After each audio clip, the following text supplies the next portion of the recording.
Hi hello അസ്സലാമു അലൈക്കും. എല്ലാവർക്കും വീഡിയോയിലേക്ക് സ്വാഗതം. എന്തൊക്കെയാണ് മക്കളെ വിശേഷങ്ങളൊക്കെ? എന്താണ് ഇന്നത്തെ കണ്ടന്റ്? ഡൈമ ലൈഫൊക്കെ തന്നെയാണ്, നമ്മൾ നിത്യജീവിതത്തിൽ ഉള്ള കാര്യങ്ങളൊക്കെ തന്നെയാണ് കേട്ടോ. പിന്നെ എൻ്റെ ചാനലിൻ്റെ മെയിൻ ഇമ്പോർട്ടൻ്റ് കാര്യം ഡൈമ ലൈഫ് കണ്ടന്റിനാണ് കേട്ടോ. അപ്പോൾ നമുക്ക് വീഡിയോയിലേക്ക് പോകാം. കുറച്ച് പാത്രങ്ങളൊക്കെ എടുക്കുന്നുണ്ട്, അതൊക്കെ കഴുകി അങ്ങനെ വീഡിയോ തുടങ്ങാം കേട്ടോ. എല്ലാവരും വാ.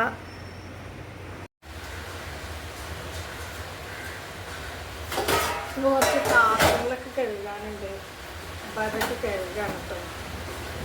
പിന്നെ നമ്മൾ വീഡിയോയിൽ ഇതൊക്കെ തന്നെ ഉള്ളൂ കാണിക്കാൻ. മോഡലും സ്റ്റൈലും കാര്യങ്ങളൊന്നും ഉണ്ടാവില്ല. നമ്മൾ വീട്ടിൽ നമ്മൾ കൊച്ചു കാര്യങ്ങൾ പിന്നെ വീഡിയോ ഇടണ്ടേ, ഡെയിലി വീഡിയോ ഇടാൻ എന്തെങ്കിലുമൊക്കെ ഉൾപ്പെടുത്തണമല്ലോ. പിന്നെ പബ്ലിക്ക് ഇതിൽ പോയിട്ടൊന്നും നമ്മൾ വീഡിയോ എടുക്കാനൊന്നും പോകില്ല. നമുക്ക് ചെറിയ കുട്ടികളും കാര്യങ്ങളൊക്കെ ആയതുകൊണ്ട് തന്നെ അങ്ങനെ വീഡിയോ എടുക്കാനും ഒന്നിനും നമ്മൾ പോകില്ല. നമ്മളതായ ചെറിയ കൊച്ചു കാര്യങ്ങൾ വീഡിയോകളൊക്കെ തന്നെയാണ് എൻ്റെ ചാനലിൽ ഉണ്ടാവുക. പിന്നെ സ്റ്റോറി വന്നിട്ട് വീഡിയോ ഇടണം എന്നൊക്കെ പറഞ്ഞിട്ടുണ്ടായിരുന്നു. ഞാൻ പിന്നെ അതിനെ നോക്കൊന്നും പോയിട്ടില്ല കേട്ടോ. അങ്ങനെ ഒരു ഇതായിട്ട് സ്റ്റോറി പറയാനൊന്നും അറിയില്ല. ഡെയിലി കമൻറ്റുകളൊക്കെ വരുമ്പോൾ ഞാൻ പറയാറുണ്ട്. എന്നാലും ഞാൻ പിന്നെ അതൊക്കെ വിട്ടു. മറക്കാൻ ശ്രമിക്കുന്ന കാര്യങ്ങളാണ്. പക്ഷെ എന്നാലും മനുഷ്യരുടെ മനസ്സല്ലേ, നമ്മുടെ മനസ്സല്ലേ, ചിലപ്പോൾ അതൊക്കെ നമുക്കിങ്ങനെ ചില സമയത്ത് കേട്ടോ ഓർമ്മകളായിട്ട് ഇങ്ങനെ വരും അല്ലേ. ഇനി നമ്മൾ എത്ര മറക്കാൻ ശ്രമിച്ചാലും മറക്കാൻ പറ്റാത്ത കാര്യങ്ങളാണല്ലേ ജീവിതാനുഭവങ്ങൾ എന്ന് പറഞ്ഞാൽ. ജീവിതത്തിൽ അനുഭവിച്ച ത്യാഗങ്ങൾ, അനുഭവങ്ങൾ എല്ലാം നമ്മൾ എത്ര മറക്കാൻ ശ്രമിച്ചാലും മറക്കാൻ കഴിയും. നമ്മൾ വിട്ട് പോകില്ല. അത് പള്ളിക്കാട്ടേക്ക് പോകുമ്പോൾ നമ്മൾ മയ്യത്തോടു കൂടി തന്നെ അതൊക്കെ പോകുള്ളൂ. അത്രക്കും ഞാൻ അനുഭവിച്ചിട്ടുണ്ട് ജീവിതത്തിൽ. ഇന്നിപ്പോൾ എന്താ ഈ വിഷയത്തെക്കുറിച്ച് പറയുന്നതോ, ഞാൻ ഉച്ചക്ക് ലൈവ് വന്നിട്ടുണ്ടായിരുന്നു. അപ്പം ലൈവിൽ ഇങ്ങനെ കുറച്ച് കാര്യങ്ങൾ പറയണം. അപ്പോൾ നമ്മൾ ഇത് സംസാരിച്ച ആ ദിവസം മനസ്സൊന്ന് ഓർമ്മകളിലേക്ക് പോയിട്ടുണ്ടാവില്ലല്ലേ. അങ്ങനെ കുറച്ച് ഓർമ്മകളിലേക്കൊക്കെ പോയിട്ടോ. എന്താണ് നമ്മൾ ജീവിച്ചിരുന്ന കാലം അല്ലേ, നമ്മൾ മറ്റുള്ളവർക്ക് വേണ്ടി നമുക്ക് എന്താ ചെയ്യുക, ഈ സമൂഹത്തിന് വേണ്ടി. അതേപോലെ വേദനിക്കുന്ന കുറേ ആളുകളുണ്ട്, കഷ്ടപ്പെടുന്ന കുറേ ആളുകളുണ്ട് നമ്മളെക്കാളും. അപ്പം എൻ്റെയൊക്കെ ഒരു ശ്രദ്ധ ഇനിയിപ്പോൾ അങ്ങനെയുള്ള കാര്യങ്ങൾക്കൊക്കെയാണ്. എൻ്റെ ജീവിതമൊക്കെ കഴിഞ്ഞു, ഇനി എന്ത് ഒരുവിധം കണ്ണീരൊക്കെ നമ്മൾ കുറിച്ചു. നമ്മൾ ചെയ്യാത്ത കാര്യങ്ങളൊക്കെ ചെയ്തു എന്ന് പറഞ്ഞ് നമ്മൾ കുറേ അധിക്ഷേപിച്ചു, കുറേ സഹിച്ചു, കുറേ കേട്ടു. ഇതൊക്കെ ഉമ്മാൻ്റെ ഭാഗത്തു നിന്നുള്ള രക്തബന്ധങ്ങളിൽ നിന്നാണ് ഇപ്പോൾ. എൻ്റെ വീഡിയോ കാണുന്നവർക്ക് അറിയാം എൻ്റെ ഉമ്മ ഒരു മെഡിറ്റേഷനിലായിരുന്നു, എന്തായിരുന്നു എന്നൊക്കെ. ഉമ്മാക്ക് ഭ്രാന്ത് ഉണ്ട് എന്ന് വെച്ചിട്ട് മറ്റുള്ളവർക്ക് മക്കൾക്ക് ഉണ്ടാവണമെന്നുണ്ടോ? ഉമ്മാക്ക് 2 പെൺമക്കളുണ്ട്. ഞങ്ങൾ 2 പെൺമക്കൾക്കും അങ്ങനത്തെ ഒരു പ്രശ്നങ്ങളില്ലാത്ത. പക്ഷേ ഇതിൻ്റെ ഒരു ശാഖ ഉള്ളവരാണല്ലോ ഈ പറയുന്നത് പിരാന്ത്. ഈ പിരാന്ത് എന്ന് പറഞ്ഞാൽ എന്താ, അത് ആർക്കും വരാം, എപ്പോൾ വേണമെങ്കിലും വരാം അല്ലേ. അപ്പോൾ ആരെന്ത് ദ്രോഹങ്ങൾ ചെയ്തിട്ടുണ്ടെങ്കിലും, എന്ത് തെറ്റുകുറ്റങ്ങൾ ചെയ്തിട്ടുണ്ടെങ്കിലും അത് അതിനെ ചോദ്യം ചെയ്യുമ്പോൾ നിങ്ങൾ ചെയ്തത് ശരിയാണോ, നിങ്ങൾ ചെയ്ത പ്രവൃത്തി ശരിയാണോ എന്നൊക്കെ ചോദിച്ച് നമ്മൾ പറയുമ്പോൾ എന്താണ്, നമുക്ക് പിരാന്താണ്. അതായത് ന്യായത്തിനെതിരെ ശബ്ദിക്കാൻ പാടില്ല. അപ്പോൾ അവരൊരു മറുപടി മുട്ടുന്യായം പറയലാണ്. ഒരു 4 ആളെ മുന്നിൽ വെച്ചാണ് അത് നമ്മൾ പറയുന്നത് എങ്കിൽ അപ്പോൾ അവരുടെ ഇടയിൽ പറയും ഉമ്മാക്കും മോൾക്കും പിരാന്താണ് എന്ന് ഇവരൊക്കെ പറയും. ഞാനീ പറഞ്ഞു വരുന്നത് പുറമുള്ളവരെ കുറിച്ചല്ല. എൻ്റെ ഒരു ജീവിതം ഇപ്പോൾ ഈ വാടകപ്പേർക്കും ഇങ്ങനെയൊക്കെ ആയത്, ഞാനിവിടെ എത്തിപ്പെട്ടത് ആ ഒരു ഇത് പറഞ്ഞതാണ്. ഞാൻ എന്തുകൊണ്ടാണ് ഞാനൊന്നുമില്ലാത്ത ഒരു കുട്ടി എന്നല്ല. എൻ്റെ അമ്മക്ക് സ്വത്തുണ്ടായിരുന്നു, ഉമ്മാക്ക് സ്വത്തുണ്ടായിരുന്നു. ഇങ്ങനെ ഈ ഷീറ്റിട്ട ചെറിയ റൂമിൽ ഇങ്ങനെ വാടകയ്ക്ക് നിൽക്കേണ്ടിയിരുന്ന ഒരാളെന്നല്ല ഞാൻ. എൻ്റെ ഉമ്മാക്ക് ഒരു സഞ്ചാരമൊക്കെ ഉണ്ടായിരുന്നെങ്കിൽ എനിക്ക് ഈ അവസ്ഥ ഒന്നും വരില്ലായിരുന്നു. ആദ്യം നമുക്ക് വേണ്ടത് നമ്മളുടെ വീട്ടിൽ നിന്നുള്ളൊരു അടിത്തറയാണ് ജീവിതത്തിൽ നമുക്ക് മുഖ്യമായിട്ട് വേണ്ടത്. അതില്ല, അവിടെ അടിത്തറക്കുള്ള വേര് അതിന് ഉറപ്പില്ല. അടിത്തറ ഉറപ്പില്ലെങ്കിൽ ഇതൊക്കെ തന്നെ ഈ വാടക വീട്ടിലും ലൈഫും ഈ അവസ്ഥയിൽ കൂടെ തന്നെ കടന്നു പോകുള്ളൂ അല്ലേ? അതുകൊണ്ടായതാണ് മക്കളെ. നമുക്ക് ആരും ഇല്ലാത്തൊരാളെന്ന് പറയാനും വയ്യ. നമ്മളെ ഒരു ഫാമിലിയിൽ നിന്ന് എനിക്ക് കൂടപ്പുറപ്പുള്ള കാര്യങ്ങൾ അതൊന്നുമില്ല. ഉമ്മയില്ല, വാപ്പയില്ല, നാഥനില്ല. നാഥനില്ലാത്തവരെ ആർക്കും വരില്ല, ആർക്കെന്നും പറയാം, ചോദിച്ചേക്കാം. ആരെ ചോദിക്കാനുള്ളത്? എൻ്റെ ഫസ്റ്റ് കല്യാണം കഴിഞ്ഞ് ഉടനൊക്കെ ഒരുപാട് പ്രശ്നങ്ങളായിരുന്നു. നമുക്ക് കയറി ചെന്ന് വീട്ടിലൊരു വിലയില്ല, ഒരു ചവിട്ടിത്തേക്കൽ, പണം പ്രതാപില്ല, അതിനും ഒരു ചവിട്ടിത്തേക്കൽ. എല്ലാ പുരുഷന്മാരും ഒരുപോലെ എന്നല്ല ഞാൻ പറയുന്നത് കേട്ടോ. അപ്പോൾ അങ്ങനെയൊക്കെയായിരുന്നു. ആരോട് നിന്നോട് ചോദിക്കാൻ പറയാൻ എന്നൊക്കെ പറഞ്ഞിട്ട് നമുക്ക് ഉപദ്രവം കേൾക്കേണ്ടത്. ആര് ചോദിക്കുക? ആരടി വരാനുള്ളത് ഒരു കൊച്ചു പരിഹാസത്തോടു കൂടി പറഞ്ഞിട്ടുണ്ട്. അതൊക്കെ കേട്ടിട്ട് ഇതൊക്കെ ഇവിടെ എത്തി നിൽക്കുന്നു. അങ്ങനെയൊക്കെ ആയിരുന്നു. എന്ത് ചെയ്യാനാ, ഓരോരുത്തർക്ക് ഓരോ തലവരല്ലേ. വിധി എന്ന് പറയാ നമുക്ക് ഉണ്ടാക്കി തരുന്ന ഓരോരോ വിധികളല്ലേ. അപ്പോൾ ഇതാ ഇതൊക്കെ പോട്ടെ. അതിൻ്റെ ഇടയിൽ ഇതാ ചോറ് വൈകുന്നേരമാണ് കേട്ടോ, വൈകുന്നേരം ടൈമാണ്. ചോറ് ഇങ്ങനെ അടുപ്പത്തിട്ടിട്ടുണ്ട്. പിന്നെ ഏകദേശം ആയിട്ടുണ്ടാകണം. ഒരു കൊണ്ടുവന്ന് വെച്ചിട്ടുണ്ടായിരുന്നു. അപ്പോൾ അതാ ലേശം മട്ട അരിയുണ്ട്, ലേശം കടത്തെ അരിയും ലേശം കുറുവ അരിയും കൂടി മിക്സ് ചെയ്തിട്ടാണ് വെച്ചിട്ടുള്ളത് കേട്ടോ. ഒന്നും കൂടി ആവാനുണ്ട്. ഒന്നും കൂടി ആയിക്കഴിഞ്ഞാൽ പിന്നെ റൈസ് കുക്കറിലോട്ട് ഇറക്കി വെക്കാം. എത്ര ആയി അറിയോ? ഒരു 5 മണിയായിട്ടുണ്ട് കേട്ടോ. അപ്പോൾ എല്ലാവരുടെ ജീവിതത്തിലും ഉണ്ടാവില്ലേ വിഷമങ്ങളും കാര്യങ്ങളും നല്ലതും. പിന്നെ ഞാനിന്നിപ്പോൾ ഇങ്ങനെ ലൈവിൽ ഇങ്ങനെ കുറച്ച് കാര്യങ്ങളൊക്കെ പറയുണ്ടായി. പറഞ്ഞു, താത്ത എനിക്ക് സ്റ്റോറി ഇട്ടൂടെ, സ്റ്റോറി പറഞ്ഞ് വീഡിയോ ചെയ്തൂടെ എന്നൊക്കെ ചോദിച്ചു. പക്ഷെ ഇതാണ് നമ്മളെ സ്റ്റോറി പറയുമ്പോൾ അത് ചിലർക്കൊക്കെ പൊള്ളുന്നല്ലോ. ചിലർക്കൊക്കെ പൊള്ളുന്നു. ഒരാൾക്ക് പൊള്ളി, അതാർക്കെന്നറിയോ? എൻ്റെ ആദ്യത്തെ ഹസ്ബൻഡിന്. ഞാൻ എൻ്റെ വിഷമങ്ങൾ ഇങ്ങനെ പറഞ്ഞപ്പോൾ പൊള്ളി ചാനലിൽ കൂടെ അപകീർത്തിപ്പെടുത്താണ് പോലും. അപ്പം ഞാൻ അനുഭവിച്ചത് എന്തായിരുന്നു? ഞാൻ അനുഭവിച്ചത് അപകീർത്തിയല്ലേ. എന്നെ പരിഹസിച്ചത്, ആരടി ചോദിക്കാൻ വരാനുള്ളത്, ഭ്രാന്താണെന്ന് പറഞ്ഞതും എൻ്റെ കുടുംബക്കാരെ, ആളുകളുടെ, നാട്ടുകാരുടെ ഇടയിൽ എനിക്കും ഉമ്മാക്ക് മാനസികമുണ്ടായിരുന്നു, എനിക്കും മാനസികമാണെന്ന് പറഞ്ഞത്.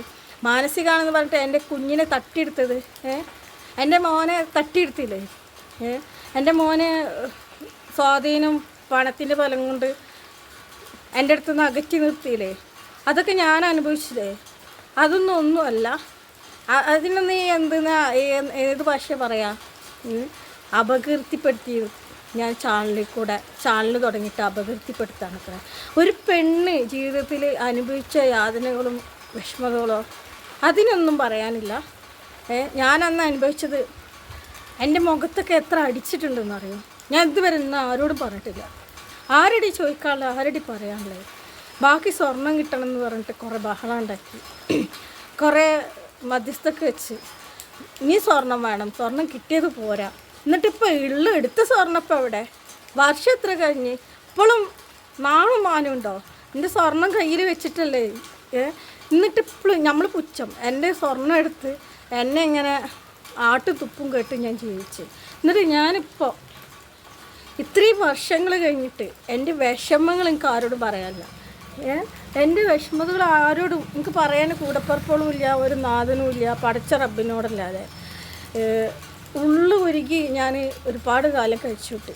എൻ്റെ മോനെ കാണാതെ എനിക്ക് എത്രത്തോളം വിഷമമുണ്ടെന്ന് അറിയാം. ആ മോനെ എന്തെല്ലാം പറഞ്ഞു കൊടുത്തിട്ടാണ് ഇപ്പോൾ വളർത്തിയിട്ടുള്ളത്. 9 വയസ്സിൽ അങ്ങോട്ട് കൊണ്ടുപോയിട്ട് അവൻ്റെ കാര്യങ്ങൾക്കൊക്കെ ആയി.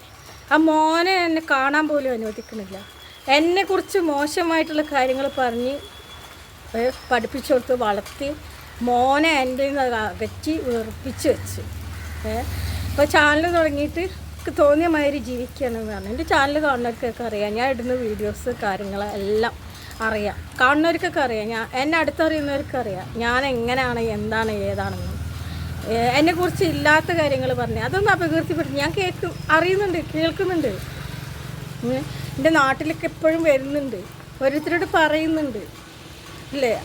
അതിനൊക്കെ എന്തെന്നാണ് അറിയേണ്ടത്? നാട്ടിൽ ഓരോന്ന് പറഞ്ഞ് പ്രചരിപ്പിക്കുന്നതും പറയുന്നതും ഒക്കെ എനിക്ക് മാനസികമാണ്, എനിക്ക് പ്രാന്താണെന്ന് പറഞ്ഞിട്ട് പുതിയ പെണ്ണ് കെട്ടി പുതിയ ജീവിതം നിങ്ങൾ തുടങ്ങി ഇല്ലേ, കള്ളത്തരം പറഞ്ഞിട്ട്. അതൊന്നും അപകീർത്തിയല്ല. ഞാൻ എൻ്റെ വിഷമങ്ങൾ ആരാണെന്നോ എവിടാണെന്നോ എങ്ങോട്ടാ എന്നെ കല്യാണം കഴിച്ചിക്കണമെന്നോ ഒരു കാര്യങ്ങൾ ഞാൻ വെളിപ്പെടുത്തിയിട്ടില്ല. എൻ്റെ ചാനലിൽ ഞാൻ പറയണില്ല, ഒന്നും ഞാൻ വെളിപ്പെടുത്തിയിട്ടില്ല, ഒന്നും ഞാൻ തുറന്നു പറയണില്ല. പേരോ നാളോ വയസ്സോ ഒന്നും ഞാൻ ചാനലിൽ കൂടെ ആരോടും പറയണില്ല. എൻ്റെ ലൈഫിൽ എൻ്റെ ജീവിതം ഇങ്ങനെ ആയി, എനിക്കിങ്ങനെ വിഷമതകൾ അനുഭവിച്ച് എന്ന് മാത്രമല്ലേ ഞാൻ പറഞ്ഞിട്ടുള്ളൂ. അപ്പോൾക്ക് ഇങ്ങനെ അത് അപകീർത്തിയാവും, അപ്പോൾക്ക് ഇങ്ങനെ അത് അപമാനമാവും. അപ്പം ഞാൻ അനുഭവിച്ചത് ഞാൻ എന്താണ്, ഞാൻ എൻ്റെ ജീവിതത്തിൽ അനുഭവിച്ചതോ അപ്പോഴത്തേക്കും ചാനലിൽ കൂടെ അപകീർത്തിപ്പെടുത്തുകയാണെന്നും പറഞ്ഞിട്ട് പോലീസുകാരെ കൊണ്ട് വിളിപ്പിച്ച് പിന്നെ എനിക്ക് എന്തെല്ലാം കണ്ടൻറ് ഉണ്ട്. എൻ്റെ കണ്ടൻറ് ഡേ മൈ ലൈഫാണ്, എൻ്റെ ജീവിതത്തിലെ കാര്യങ്ങൾ തന്നെയാണ് ഞാൻ എൻ്റെ ചാനലിൽ ഇമ്പോർട്ടൻ്റ് കൊടുക്കുന്നത്, കൂടുതൽ വാല്യൂ കൊടുക്കുന്നത്. ഞാൻ അനുഭവിച്ച എൻ്റെ ജീവിത കഥ തന്നെയാണ് ഞാൻ തുറന്ന് പറയുന്നത്. എൻ്റെ കണ്ടൻറ് ഡേ മൈ ലൈഫാണ്. പോലീസുകാർ വിളിച്ചിട്ട് എന്നോട് ചോദിച്ചു, എനിക്ക് എന്തെല്ലാം വീഡിയോ ഇടാണ്ട്, എന്തെല്ലാം ഇടാം. ഞാൻ നൊന്ത് പ്രസവിച്ച 10 മാസം ചുമന്ന് നൊന്ത് പ്രസവിച്ച അത്രയും യാതനകൾ ഞാൻ പ്രസവ സമയത്ത് ബെഡ് റെസ്റ്റ് കാര്യങ്ങളൊക്കെ എൻ്റെ അമ്മ എന്നെ നോക്കാൻ പോലും എൻ്റെ അമ്മക്ക് കഴിയില്ലായിരുന്നു. ഞാൻ അത്ര അനുഭവിച്ചിട്ടുണ്ട്, ഒരുപാട് അനുഭവിച്ചിട്ടുണ്ട് ഞാൻ. പിന്നെ ഉമ്മാൻ്റെ ഒരു തണൽ എനിക്ക് കിട്ടിയിട്ടില്ല. അങ്ങനെ ആ നൊന്ത് പ്രസവിച്ച ബെഡ് റെസ്റ്റ് വരെ എടുത്തു. മൂത്തശ്ശീൻ്റെ വീട്ടിലായിരുന്നു ഞാൻ. അവിടുന്ന് ഞാൻ നാത്തൂൻ്റെ ഓരോരോ വാക്കുകളെയും കേട്ടിട്ടുണ്ട്. ഞാൻ റെസ്റ്റ് എടുക്കുന്നതിന്, ഞാൻ ജോലികൾ ചെയ്യാത്തതിന്, എനിക്ക് ബെഡ് റെസ്റ്റായിരുന്നു ഗർഭിണിയായിരിക്കുന്ന സമയത്ത്. അങ്ങനെ അത്രയും വിഷമതകളും യാതനകളും അനുഭവിച്ച് ഞാൻ ആ മോനെ പ്രസവിച്ചിട്ട് ഞാൻ കിടന്നിട്ടില്ല, റെസ്റ്റ് എടുത്തിട്ടില്ല. എൻ്റെ എല്ലാ കാര്യങ്ങളും ഞാൻ തന്നെയാണ് ചെയ്തിരുന്നത്. ഉമ്മാൻ്റെ തണൽ കിട്ടിയിട്ടില്ല, അമ്മ സുഖമില്ലാത്ത ഒരാളല്ലേ എന്ന്. എന്നിട്ട് അങ്ങനെ ഞാൻ അത്രയും യാതനകൾ അനുഭവിച്ചിട്ട് നൊന്ത് പ്രസവിച്ച് 9 വയസ്സ് വരെ ഞാൻ നോക്കി വളർത്തി. ഈ 9 വയസ്സ് വരെ അവൻ്റെ ഒരു ചിലവോ കാര്യങ്ങളോ ഒന്നും അവർ അറിഞ്ഞിട്ടില്ല. എന്നിട്ട് എന്താക്കി, ഞാൻ അതിൻ്റെ ഇടയിൽ ചോറ് ഇറക്കി റൈസ് കുക്കറിലോട്ട് വെച്ചിട്ടോ. എന്നിട്ട് ഞാനിപ്പോൾ പറഞ്ഞതിനാണ്, ചെയ്തതിന് ഒരു കുറ്റമില്ല തെറ്റുമില്ല, ഒക്കെയാണ്, ശരിയാണ്. ഞാൻ എൻ്റെ വിഷമം പറഞ്ഞതാണ് പ്രശ്നം. നുണ പറഞ്ഞ് വേറെ കല്യാണം കഴിച്ച് സുഖമായിട്ട് ജീവിക്കണേ. എൻ്റെ ജീവിതം വീണ്ടും രണ്ടാമത് വിവാഹം കഴിച്ച്, എന്നിട്ട് ആ ഭർത്താവിനായിട്ട് സൗഹൃദം കൂടുക, എന്നിട്ട് അവരെ വിളിക്കുക, അവരോട് അനാവശ്യം പറഞ്ഞു കൊടുക്കുക. അതിൻ്റെ തെളിവൊക്കെ ഞാൻ എൻ്റെ മോനക്ക് അയച്ചു കൊടുത്തിട്ടുണ്ടായിരുന്നേ. എൻ്റെ രണ്ടാമത് കല്യാണം കഴിച്ചിട്ട് ഹസ്ബൻഡിൻ്റെ ഫോണിലേക്ക് കോൾ വരുന്നത്, അവരെ തടുത്ത് വെച്ചിട്ട് സംസാരിക്കുക, അവരോട് അനാവശ്യം പറയുക, ഇതൊക്കെ ചെയ്യുന്ന അതൊന്നും തെറ്റല്ല, അതൊന്നും ഒക്കെ ശരിയാണ്, അവനവൻ ചെയ്യുന്നതൊക്കെ ശരികളാണ്. എന്നിട്ട് അന്ന് എടുത്ത എൻ്റെ സ്വർണ്ണങ്ങൾ ഇതുവരെ എനിക്ക് തിരിച്ചു തന്നിട്ടില്ല. കേസ് അത്രയും മുന്നോട്ട് പോയി, തരാൻ മാർഗമില്ല എന്ന് പറഞ്ഞിട്ട് പറഞ്ഞു കഴിഞ്ഞു. എൻ്റെ കയ്യിൽ സാമ്പത്തികം ഇല്ലാത്തതുകൊണ്ട് ഒന്നുകൊണ്ട് ഞാൻ പിന്നെ കേസ് വെച്ചിട്ടില്ല, കേസ് മുന്നോട്ടൊക്കെ കൊണ്ടുപോകണില്ല. എൻ്റെ മോൻ അവരുടെ കയ്യിൽ. ഒരു പെണ്ണിൻ്റെ മനസ്സിലുള്ള വേദന എത്രത്തോളം ഉണ്ടാവും, നമ്മൾ കാരണം ഒരാൾ വേദനിക്കാൻ പാടില്ല എന്നാണ്. പക്ഷേ തീരാൻ നോവ് തന്നെയാണ്. ഞാൻ അന്ന് അനുഭവിച്ച അത്ര ദുഃഖം ഇന്ന് എനിക്കില്ല കേട്ടോ, ഇന്നെനിക്കില്ല. പക്ഷേ ആ മോനിന്ന് വളർന്ന് വലുതായി. എന്തൊക്കെയാണ് എന്നെക്കുറിച്ച് അവൻ്റെ അടുത്ത് പറഞ്ഞു കൊടുത്തിട്ടുള്ള ചിത്രീകരണം എത്രത്തോളം ഉണ്ട്, അതൊക്കെ ഓക്കെ. പക്ഷെ വീണ്ടും എന്തിനാ എൻ്റെ പുറകെ? ഞാൻ ഒരു വീഡിയോ ഇട്ട് ചാനൽ തുടങ്ങിയ ജീവിക്കുക എന്തോ ആയിക്കോട്ടെ, വീണ്ടും എന്തിനാണ് എൻ്റെ പുറകെ ഇതായി നടക്കണേ? വീണ്ടും എന്തിനാണ് അതിനെക്കുറിച്ച് വീണ്ടും എന്നിട്ട് പോലീസ് സ്റ്റേഷനിൽ പരാതി കൊടുത്ത് SP കൊടുത്ത് 2-3 തവണ വെച്ചു. എന്നിട്ട് വീണ്ടും പഠിപ്പിക്കാം. ഇനി ഈ ഒരു വീഡിയോയിൽ ഞാനിത് പറഞ്ഞതിൻ്റെ പ്രകാരം ഇനിയും വിളിപ്പിക്കും. ഇനി എന്ത് വേണമെന്ന് എനിക്കറിയാം. ഞാൻ ക്ഷമിക്കാവുന്നതിൻ്റെ പരിധി വരെ ഞാൻ ക്ഷമിച്ചിട്ടുണ്ട്. പരിധിക്ക് അപ്പുറത്തേക്ക് ആയാലില്ലേ ചിലപ്പോൾ എല്ലാ ടൈമും മനുഷ്യൻ്റെ മനസ്സ് ഒരുപോലെ ആയിരിക്കണമെന്നില്ല. ഒരു പാമ്പിനെ മടയിലിട്ടിട്ട് ഇങ്ങനെ കുത്തി കഴിഞ്ഞാൽ അതിന് നൊന്ത് കഴിഞ്ഞാൽ അത് പൂർത്തിയാവും. എത്ര കാലമായി ഞാൻ ഇതിനെക്കുറിച്ചൊന്നും പറയാതെ ഞാൻ ക്ഷമിക്കുന്നു. ഒരുപാട് തവണ ക്ഷമിച്ചു. എല്ലാത്തിനും ഒരു പരിധിയുണ്ട്, അതുവരെ നമുക്ക് ക്ഷമിക്കാൻ പറ്റുള്ളൂ. അതിൻ്റെ അപ്പുറത്തേക്ക് ആയാലില്ലേ പിന്നെ എനിക്ക് ഞാൻ ആരടുത്തേക്ക് ഒന്നിനും ഞാൻ വരുന്നില്ല. മോനെ കാണാൻ ഞാൻ ഒരു പ്രാവശ്യം പോയി. അപ്പോഴും അവിടുന്ന് പൊട്ടിക്കും അടിക്കും എന്ന് പറഞ്ഞിട്ട് തുള്ളി അവിടെ നിന്നിട്ട് എനിക്ക് അവരുടെ വീട്ടിൽ പോയി മോനെ കാണാനുള്ള അനുവാദമുണ്ട്, കോടതിയിൽ നിന്നുള്ള അനുവാദമുണ്ട്, അതിന് എല്ലാ പേപ്പേഴ്സും ഉണ്ട്. അതുകൊണ്ടാണ് ഞാൻ പോയത്. ഇപ്പോൾ ആണെങ്കിലും പോവാം. ഇപ്പം മോന് 22 വയസ്സായി. അവന് ഇഷ്ടമുണ്ടെങ്കിൽ കാണാൻ വരാം. പിന്നെ അവൻ്റെ മനസ്സിൽ നിങ്ങൾ എന്നെക്കുറിച്ച് ചിത്രീകരിച്ച് കൊടുത്ത കഥകളും രേഖകളും ഉണ്ടല്ലോ, അത് വല്ലാത്തൊരു കഥയാണ്. അപ്പോൾ എനിക്ക് ഈ ചാനലിൽ കൂടെ എൻ്റെ ഇതെന്താണെന്ന് തുറന്നു കാട്ടണമെന്ന് തോന്നി. അതുകൊണ്ടാണ് ഇത്തിരിയെങ്കിലും സംസാരിച്ചത്. വല്ലപ്പോഴെങ്കിലൊക്കെ ഒന്ന് തുറക്കണമല്ലോ. ഒരു പെണ്ണാണെന്ന് വെച്ചിട്ട് ഭൂമിയോളം അങ്ങ് ക്ഷമിച്ചേക്കണം. ഞാൻ അന്ന് ഒരുപാട് വർഷങ്ങളാണ് ഞാൻ ക്ഷമിച്ച് എൻ്റെ ജീവിതം. എനിക്ക് അന്നേ അങ്ങ് അത് വിട്ടാൽ മതിയെന്നോ. വെറുതെയാണ് ക്ഷമിക്കണേ. പറ്റൂലെങ്കിൽ അപ്പം എസ്കേപ്പ് ആവണം ജീവിതത്തിൽ നിന്ന്. വെറുതെ എൻ്റെ പ്രായം, നല്ല പ്രായം ഞാൻ നഷ്ടപ്പെടുത്തിയവിടെ. ഇവരൊക്കെ ആണുങ്ങളല്ലേ, 80 വയസ്സായാലും ചെറുപ്പം പെണ്ണിനെ കിട്ടും, നല്ല ജീവിതം കിട്ടും. പെണ്ണെന്നും കുപ്പത്തൊട്ടി തന്നെ. പെണ്ണിൻ്റെ ജീവിതം എന്നും ഇങ്ങനെ തന്നെ. പെണ്ണാണ്. ഒരു ചൊല്ലുണ്ട്, ഒരു പറച്ചിലുണ്ട്, പെണ്ണല്ലേ ചെമ്മീ ചാടിയ ചട്ടിയോളം അവൾ എത്രത്തോളം പോകും തുള്ളു നോക്കട്ടേന്ന്. അതൊരു ഡയലോഗ് അടിക്കലുണ്ടായിരുന്നു, ഒരു ഡയലോഗ്. ഇപ്പോഴത്തെ അവളോടുണ്ടോ ആ ഡയലോഗ്? ഇപ്പോഴത്തെ പെമ്പറന്നവളോടുണ്ടോ ആ ഡയലോഗ്? ഇന്നോട് അടിച്ചിരുന്ന ഡയലോഗാണ്. എന്തിനാ പഠിച്ചവനെ പേടിച്ചാൽ പോരെ? എന്തിനാണ് ഇവരൊക്കെ പേടിക്കണത്? ഇജാതി ആൾക്കാരെ. എന്താല്ലേ, പെണ്ണിന് ഒന്നും പറയാൻ പാടില്ല. അവൾക്ക് അവളുടേതായ തീരുമാനങ്ങളും അവളുടേതായ അവകാശങ്ങളും ഉണ്ട്. പറഞ്ഞൂടാ, പറയാൻ പാടില്ല. ഇവർക്കൊക്കെ എന്തും ആവാം. അവർക്ക് കല്യാണം കഴിക്കാം, ആ പെണ്ണിൻ്റെ സ്വർണ്ണങ്ങൾ എടുക്കാം, ആ കുഞ്ഞിനെ. അത് ആൺകുട്ടി ആയതുകൊണ്ട് കൊണ്ടുപോയതാട്ടോ. പെൺകുട്ടിയാണെങ്കിൽ കൊണ്ടുപോകില്ല. കാരണം 9 പൈസ വരെ ചിലവും കാര്യങ്ങളും എടുക്കുകയെ നോക്കുകയെ ഒന്നും ചെയ്യാത്ത ആൾക്കാർ അപ്പോൾ ആവശ്യമുണ്ട്, അപ്പോൾ പറ്റും. അപ്പോൾ എന്നിൽ നിന്ന് ആൺകുട്ടിയല്ലേ, അധ്വാനിക്കാനായാൽ ഒരു വരായി ആയല്ലോ അല്ലേ. അധ്വാനിക്കാൻ സ്വന്തമായിട്ട് അധ്വാനിക്കാനായാൽ പിഴിയാനായല്ലോ, ഒരു വരുമാനമായല്ലോ. അന്നേരത്തെ ഇസ്തിരിട്ട മുണ്ടും ഷർട്ട് അലക്കി തേച്ച് മുണ്ടും ഷർട്ടൊക്കെ ഇട്ടിട്ട് ഇങ്ങനെ മേലിളകാതെ ചളിയും പൊടി ആവാതെ നടക്കുന്ന ഓരോരോ ജന്മങ്ങളാണ്. അപ്പോൾ അങ്ങോട്ട് വളർന്നോളും, അങ്ങനെങ്കിലൊക്കെ വളർന്നോളും. വളർന്നു കഴിഞ്ഞാൽ എന്തായി? എന്തിനാണ് ഒരു ഉമ്മാൻ്റെ അടുത്ത് നിന്ന് ഈ കുട്ടീനെ അകറ്റി നിർത്തിയത്? എന്നിട്ട് പറഞ്ഞെടുത്തൊക്കെ ഞാൻ കുട്ടീനായിട്ട് ഉമ്മച്ചിനടുത്ത് വന്നതല്ലേ, അപ്പോൾ ഓള് വീട്ടിൽ കയറ്റിയില്ലല്ലോ, അവിടെ കയറ്റിയില്ലെന്ന്. അന്നൊക്കെ ഞാൻ ആ കുട്ടീനെ അവരേനെ ആ രാത്രി സമയത്ത് എൻ്റെ വീട്ടിലെങ്ങാനും കയറ്റിയിട്ട് ഞാൻ താമസിക്കുന്നിടത്ത് കയറ്റി കൂടെ പാർപ്പിച്ചിട്ടുണ്ടെങ്കിൽ ഇന്ന് ഞാൻ ജീവനോടെ കാണില്ലായിരുന്നു. നാട് റോഡിലിട്ട് പബ്ലിക്കിലിട്ട് വഴിയിലിട്ടിട്ട് പിടിച്ച് കൊണ്ടുപോയി വകവരുത്താൻ നോക്കിയ ആൾക്കാരാണ്. പിന്നെ രാത്രി ഒറ്റയ്ക്ക് വന്ന് വീട് പ്രശ്നങ്ങളൊന്നുമില്ല, ഞാൻ ദേഷ്യം പിടിച്ച് പറഞ്ഞാണ് പറഞ്ഞിട്ട് ആ നട്ടപ്പാതിരൊക്കെ ഞാൻ മോനെയും കൊണ്ട് വന്നിട്ടുണ്ടായിരുന്നു. വീട്ടിൽ കയറ്റിത്തപ്പോൾ താമസിച്ചിട്ടുണ്ടായി. മോനെ അറിയാതെ, മോന് ഓർമ്മ വെച്ച പ്രായത്താണ് മോനായിട്ട് വീട്ടിൽ വന്നിട്ടുണ്ടായിരുന്നു.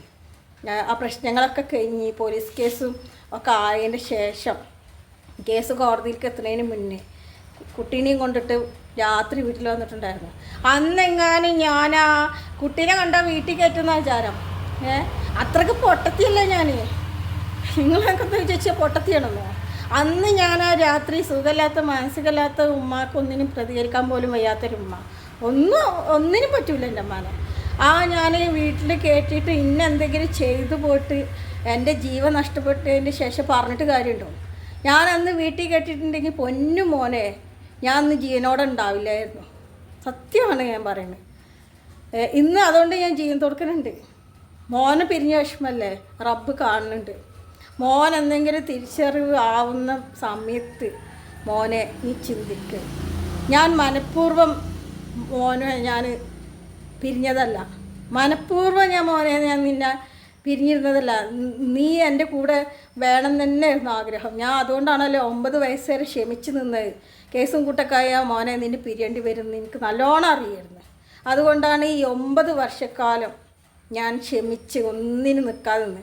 അവരായിട്ട് പ്രശ്നങ്ങൾ ഉണ്ടാക്കിയിട്ട് കേസിലേക്ക് പോയതാണ്.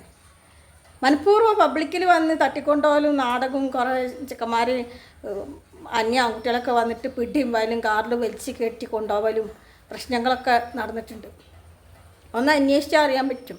മോൻ വലുതായില്ലേ, നാട്ടിൽ പോയി ഒന്ന് അന്വേഷിച്ചാൽ, ആനക്കര പോയി അന്വേഷിച്ചാൽ അവിടെയുള്ള നാട്ടുകാർ പറയും. പാടത്ത് ആ അമ്പലത്തിൻ്റെ അവിടെ ആ ഒരു വീടിൻ്റെ അവിടെ നിന്നാണ് ഉണ്ടായത്. അവിടെയൊക്കെ പോയി അന്വേഷിച്ചാൽ വീട്ടിലുള്ളവരൊക്കെ ചോദിച്ചാൽ എന്താണ് പ്രശ്നം എന്ന്, എന്താ ഉണ്ടായതും, എന്തുകൊണ്ടാണ് മോനെ പിരിയേണ്ടി വന്നതും എന്നൊക്കെ പറയും. ആരാണ് പിരിച്ചത്, എൻ്റെ മോനെ എൻ്റെ അടുത്ത് നിന്ന് ആരാണ് പിരിച്ചത് എന്നൊക്കെ അറിയാൻ കഴിയും. ഞാൻ മനഃപൂർവ്വം എൻ്റെ മോനെ ഞാൻ ആർക്കും വിട്ടുകൊടുത്തിട്ടില്ല. കള്ളക്കേസ് ഉണ്ടാക്കിയിട്ട് മേടിച്ചതാണ്. ഞാൻ കൊട്ടേഷൻ കൊടുത്ത് തല്ലിച്ച് എന്നൊക്കെ പറഞ്ഞു. ഉമ്മ മാനസിക രോഗിയാണ്, ഉമ്മ ഭ്രാന്തത്തിയാണ്, ഭ്രാന്തുള്ള വീട്ടിലേക്ക് വിടൂല, എനിക്ക് മാനസികമാണ് എന്നൊക്കെ പറഞ്ഞ് കോടതിയിൽ കള്ളക്കേസ് ഉണ്ടാക്കിയിട്ട് പിടിച്ച് പറിച്ച് ഞാൻ അല്ലാത്ത സമയം നോക്കി വീട്ടിൽ വന്ന് കൊണ്ടുപോയതാണ്. അല്ല പൊന്നു മോനെ, നൊന്ത് ഇത്രയും വേദനകളും യാതനകളൊക്കെ സഹിച്ച് നൊന്ത് പ്രസവിച്ച മോൻ ആരെങ്കിലും വിട്ടുകൊടുക്കോ? ഇല്ല. പിന്നെ ഞാൻ ചാനലിൽ കൂടെ ഇതൊക്കെ പറഞ്ഞതിൻ്റെ പേരിൽ നിങ്ങൾ എന്ത് കേസ് കൊടുത്താലും എനിക്കൊന്നുമില്ല. ഇനിയും കൊടുക്ക്, ഇനി വിളിക്ക് പോലീസുകാരെ കൊണ്ട്. ഇനി അടുത്തത് ഇനി അങ്ങനെ ചെയ്ത് നിങ്ങളായിട്ട് അതിനെ ഇറങ്ങി പുറപ്പെട്ടാൽ അതിൻ്റെ തീക്ഷ്ണഫലം ഭയങ്കര കഠിനമായിരിക്കും. അതും കൂടി ഓർത്താലും നന്നു. എപ്പോഴും ക്ഷമിച്ചൊന്നും വരില്ല. ക്ഷമയുടെ പരിധി കെട്ടാലില്ലേ, പെണ്ണാണ്. പെണ്ണിനൊക്കെ നോവിച്ചിട്ടാൽ സർപ്പത്തെ നോവിച്ച് വിട്ടതാണെന്ന് ഓർക്കുക. ഞാനായതുകൊണ്ട് ക്ഷമിച്ച്, എനിക്ക് നാഥനില്ലാത്തത് കൊണ്ട് ക്ഷമിച്ച്. പക്ഷേ പടച്ച റബ്ബ് എന്നുള്ളൊരു നാഥൻ എൻ്റെ കൂടെ ഉണ്ടെങ്കിൽ ഞാൻ ആ ഒരൊറ്റ ഇതിലാണ് ഞാൻ ഇന്ന് ജീവിച്ചിരിക്കുന്നത്. ഞാൻ ജീവിക്കാൻ ചെയ്യും, എല്ലാറ്റിനും അതിജീവിക്കാൻ ചെയ്യും. അതിനുള്ളൊരു മനക്കരുത്ത് ആർജിച്ചിട്ട് തന്നെയാണ് ഞാൻ മനസ്സ് കരിങ്കലാക്കി മാറ്റിയിട്ട് തന്നെയാണ് ഞാൻ ജീവിക്കുന്നത്. ഇനി എന്തിന് എല്ലാം ഇങ്ങനെ സഹിക്കണം? നിങ്ങൾ പറയണതും കാട്ടുന്നതും എല്ലാതും ഞാൻ സഹിക്കണം, ഒക്കെ കേൾക്കണം. പക്ഷെ മോനെ ഒന്ന് മനസ്സിലാക്കുക, മോനെ ഞാൻ മനഃപൂർവ്വം നിന്നെ ആർക്കും വിട്ടുകൊടുത്തതല്ല, അകറ്റി കൊണ്ടുപോയതാണ്. ഞാൻ 9 വയസ്സ് വരെ നല്ല രീതിക്ക് ഞാൻ വീട്ടിൽ ജോലി എടുത്തിട്ട് ഞാനും മോനെ നോക്കിയിട്ടുണ്ട്, പോറ്റിയിട്ടുണ്ട്. സ്കൂളിൽ വരെ ചേർത്തിട്ടുണ്ട്. അതും കുട്ടിക്ക് അറിയാം, സ്കൂളിൽ വരെ ചേർത്തിട്ടുണ്ട്. ഈ വീഡിയോ നിങ്ങൾ കണ്ടാലും ഇല്ലെങ്കിൽ ഇതിനെതിരെ എന്ത് പറഞ്ഞാലും എനിക്കൊന്നുമില്ല. എവിടെ വെച്ചാൽ കൊണ്ടുപോയി കൊടുക്കുക. എനിക്ക് കേസ് ഇപ്പോഴും കിടക്കുന്നുണ്ട് കോടതിയിൽ. എൻ്റെ സ്വർണ്ണം ഇപ്പോഴും എനിക്ക് തിരിച്ചു തരാനാ. ആ ഒരു ഓർമ്മ കൂടി ഉണ്ടായിക്കോട്ടെ. ഒരു ഉളുപ്പില്ലാതെ എൻ്റെ സ്വർണ്ണം എടുത്ത് ചിലവാക്കി വേറെ പെണ്ണും കെട്ടി, വേറെ സ്വർണ്ണം മേടിച്ച് വേറെ പെണ്ണും കെട്ടിയിട്ട് നിങ്ങളൊക്കെ സുഖിച്ച് ജീവിക്കണ്ടല്ലോ. എന്നെ ഈ ജാതി ചിത്രീകരിച്ചിട്ട്. പെണ്ണാണല്ലോ അല്ലേ, ചോദിക്കാനും പറയാനും ആളില്ലല്ലോ അല്ലേ. ആങ്ങളില്ല, വാപ്പയില്ല, അമ്മയില്ല, ആരുമില്ല. അപ്പം എന്തും പറയാം, എന്തും ചെയ്യാലല്ലേ. ആ ധൈര്യമാണ്. എന്നത് തെറ്റാണ്. എപ്പോഴും പെണ്ണ് ഒരുപോലെ ഇരിക്കില്ല മാനസികാവസ്ഥ. ചിലപ്പോൾ പ്രതികരിച്ചിരിക്കും. തുനിഞ്ഞ് ഇറങ്ങിയല്ലേ കത്തിച്ച് ഭസ്മാക്കി കളയും. അത് തീർച്ചയാണ്. അതും കൂടി ഒന്ന് ഓർത്താൻ വന്നു. അപ്പോൾ ഇത്രയേ ഉള്ളൂ കേട്ടോ വീഡിയോ. ഞാൻ പിന്നെ എൻ്റെ കുറച്ച് കാര്യങ്ങൾ സ്റ്റോറി നിങ്ങൾക്ക് എന്നെക്കുറിച്ച് അറിയില്ലല്ലോ, അതുകൊണ്ട് ചെറുതായിട്ട് ഓർത്തുപോയി. എനിക്ക് മകനെ കാണാൻ ആഗ്രഹമുണ്ട്, പക്ഷെ അവൻ്റെ മനസ്സിൽ എന്താണെന്നൊക്കെ അറിയില്ല. അപ്പോൾ അതുകൊണ്ട് പറഞ്ഞതാണ്. മോൻ്റെ ഭാവി കാര്യങ്ങൾ എന്തായി, ഏതായി, ആഗ്രഹം ഉണ്ടാവില്ലേ മോനെ കാണണം, മിണ്ടണം, സംസാരിക്കണം.